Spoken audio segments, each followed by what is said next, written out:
All right, Khan, Shalom, Shalom, Israel, Shalom to the 12 tribes of Yasha Allah. Giving, of course, all honor, glory, and praise unto the Most High God, Yahweh, Bahashem, Hamashiach, Yahweh Shah. That's all praises, honor, glorification unto the Father, whose name is Yahweh, in the name of his only begotten Son, Hamashiach, Yahweh Shah, who the world refers to as Jesus Christ, who is the Savior of the nation of Israel. All right. Shalom, Shalom. So I'm going to get straight into this. As you can see from the title of this video, I'll be going into Yahawashi, how he's the light of the world. All right. And so essentially, Yahawashi is likened onto many things in the Bible. So one of those things is the King of Kings, Lord of Lords. He's the King of Israel. He is the Savior of Israel. He's the Prince. He's the King of Israel. He is the Son of the Most High. He is the only begotten of the Father. So he's referred to as a lot of things in the Bible, as we know, clearly. So one of those titles or names that Yahawashi is given is that he is the light of the world. Now we're going to go, like I said, what that essentially indicates, what that means, Yahawashi being the light of the world. Okay, so let's go to the book of John, the first chapter. Let's go to John chapter 1. And we're going to start at verse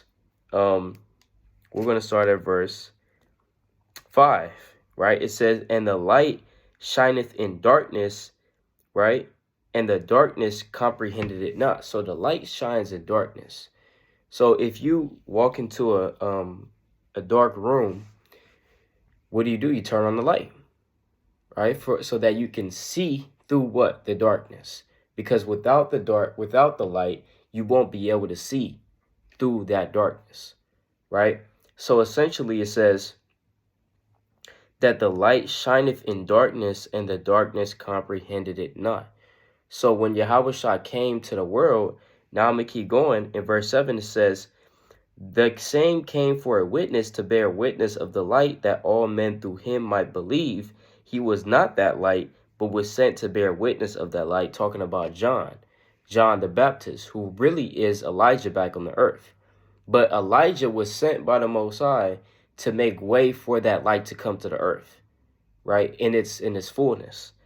It says, verse 9, and here's the light.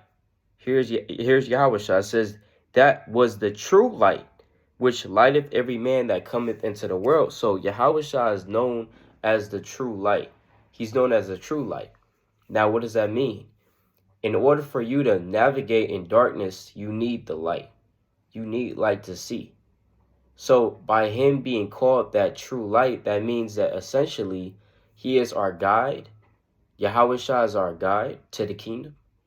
He is going to allow us to show, or he's going to show us what we should do. So like what we should do in this life right now. All right. Because again, whenever it's dark, you can't see anything. You don't know where to go. Your sense of direction is all off. You don't know which way is east. You don't know which way is west. You don't know left. You don't know right. You can't see anything, right? So your perception of direction and the path that you should take is going to be very challenging, right? It's going to be very hard for you to know the right path that you should take in the darkness because you can't see anything. Now, with Yahawashi coming into the world, that means that guess what? Now you're able to see the path that you should take. He's going to break things down on a simple. He's going to break things down for us. He's going to give us that light, which is essentially him being the word and him giving us that understanding of what we should do in this world, the paths that we should take, the decisions we should make. Because life is all about decision making, choices. You got a choice over here, choice. So Yahawashi, by him coming into the world again, him bringing forth that light, because Yahawashi is that light. Let me select it. Hold on. Let me get this precept on that. This is the book of John, chapter 3, and verse number 19. It says, and this is the condemnation, that light is coming to the world. So Yahawashi is that light that came into the world. And men love darkness more than light. What is darkness associated with? Darkness is associated with evil, malice, iniquity, etc. sin, essentially. That's what that darkness essentially is. But light is the opposite of that. Light is likened unto righteousness. It says, and that men love darkness rather than light because their deeds were evil. So what is darkness, for example? Choosing sin over Yahawashi and Yahawashi. That's what darkness is. Darkness is smoking, right? Getting drunk, lasciviousness, concupiscence. Darkness is just all types of sin. That's what darkness essentially is. And men typically love darkness rather than they love light, because in the dark you can remain asleep. That's another thing too. The Lord also says that Israel is asleep. Israel is asleep. Did not in the book of Romans, Paul, he said that it is high time to wake out of sleep. This is Romans, right? This is Romans chapter 15. All right, this is Romans chapter 15. Oh, Salakia, not 15. All right. Let me get that precept real quick. Right.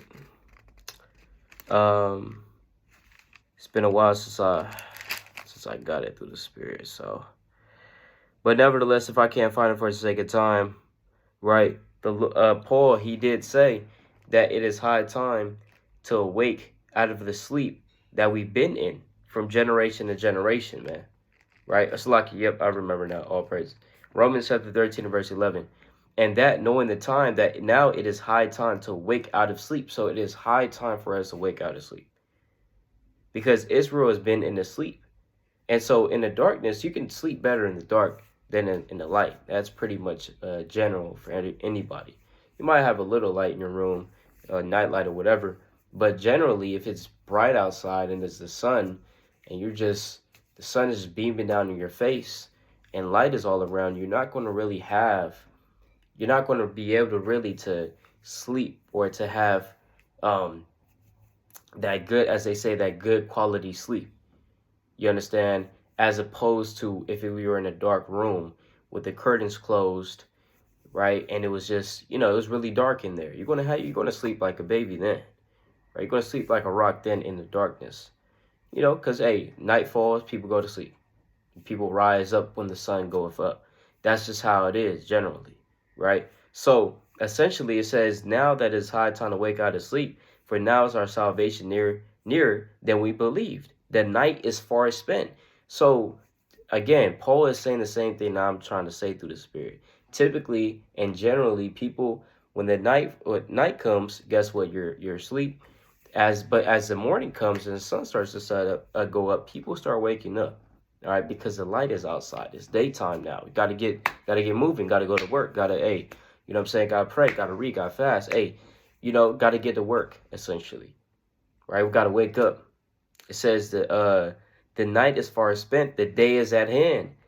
Meaning that sun is coming up. Let us therefore cast off the works of darkness and let us put on the armor of light. So so Paul, he understands the concept of Yahawashi being that light. And how that light opposes the darkness, man. It's in opposition to the darkness. Even since the time of Genesis, the first chapter, we see what was the first things that was ever created in the book of Genesis chapter 1. It said that the Lord divided the light from the darkness. He said that let there be light, and he divided the light from darkness. And he saw that the light was good. You know what I'm saying? So that light, essentially on the spiritual level, is talking about that that goodness. Now let's go to the book of righteousness, right? I should say. Let's go to Proverbs. Let's go to the book of Proverbs, chapter 6 and verse 23, a classic, to go into essentially what this light is. Now we know Yahawashi is the light of the world. Now let's go to actually before we get that, let's go to the book of John, chapter 8 and verse number 32, right? John chapter 8 and verse number 32 to essentially talk about that.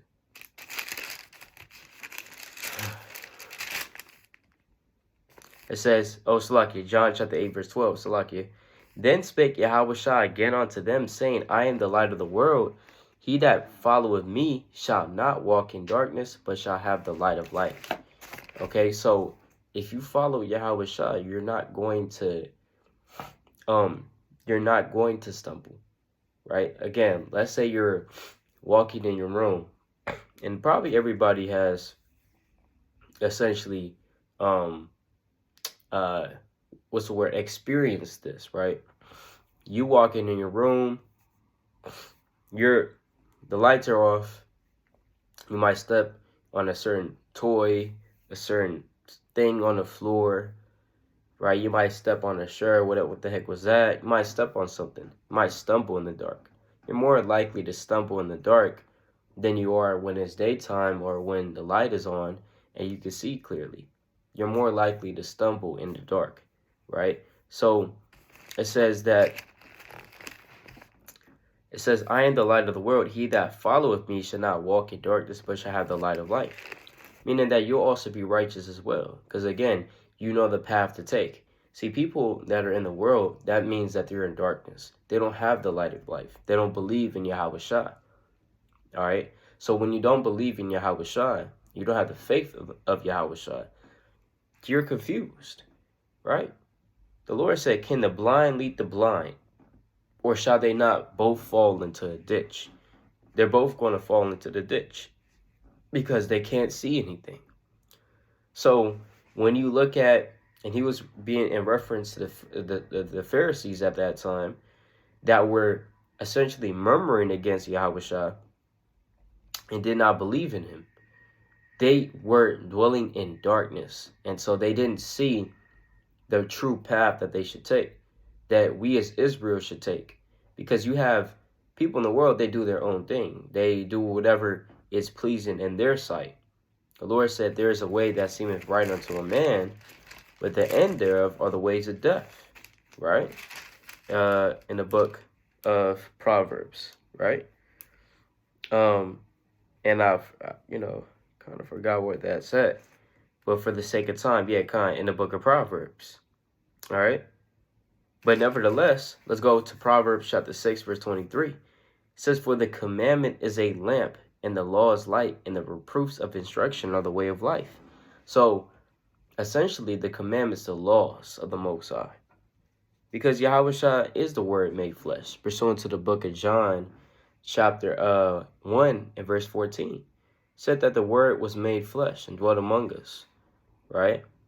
And we beheld his glory. So essentially, Yahawashi is that Word. He is the law. He is the commandments. But aside from that, guess what? This Bible is that light for us to walk in this world right now that's full of darkness. If this world is full of darkness, as it says also in the book of Isaiah, it tells you that, right? The gross darkness upon the people. Let's go to the book of Isaiah 16, verse 1. Arise, shine, for thy light is come, and the glory of the Lord is risen upon thee.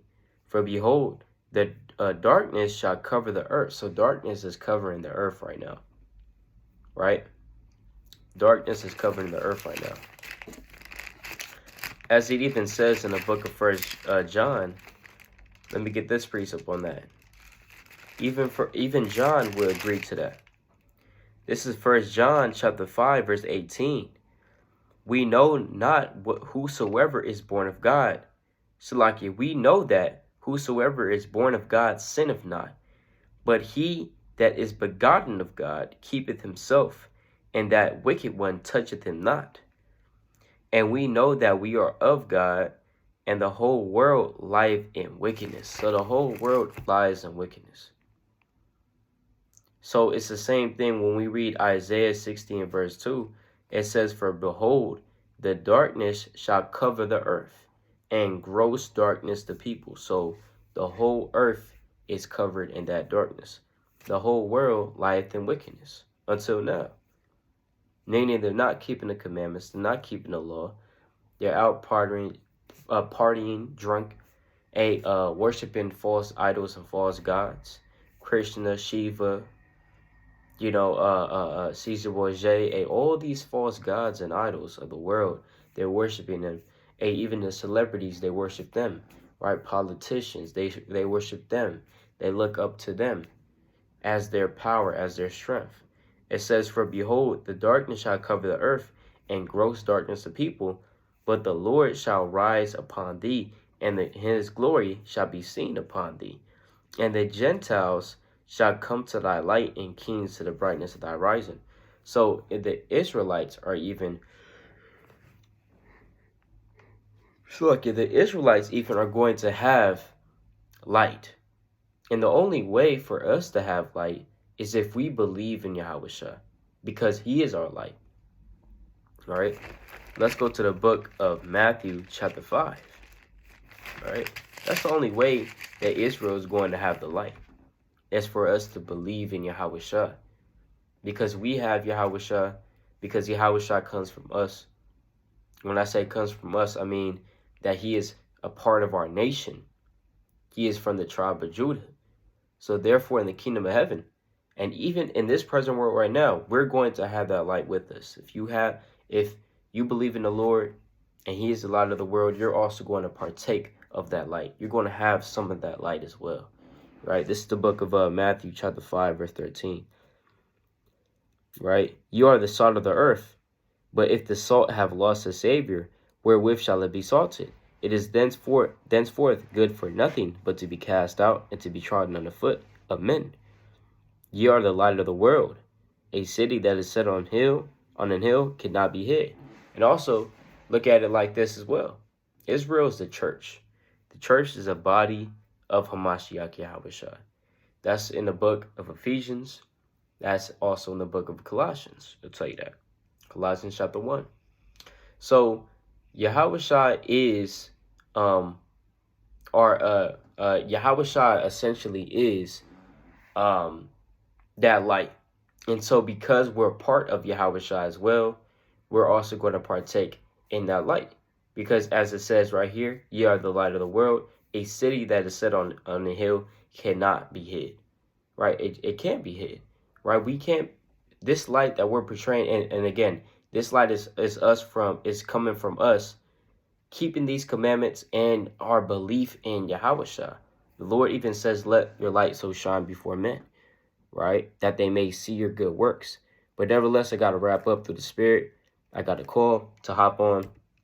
But all praise to the Most High God. This is going into how Yahawashi is the light of the world, and that we have to believe on him, right? So for us to also partake in that light as well, so that we may see what we should do in this world, in the darkness of this world. All right. And again, that darkness is that evil, the sin, the malice, the iniquity that we encounter on a day-to-day basis. Right. But with that, all praise Yahawashi, Kwam Yashala. Thank you for tuning in. Shalom.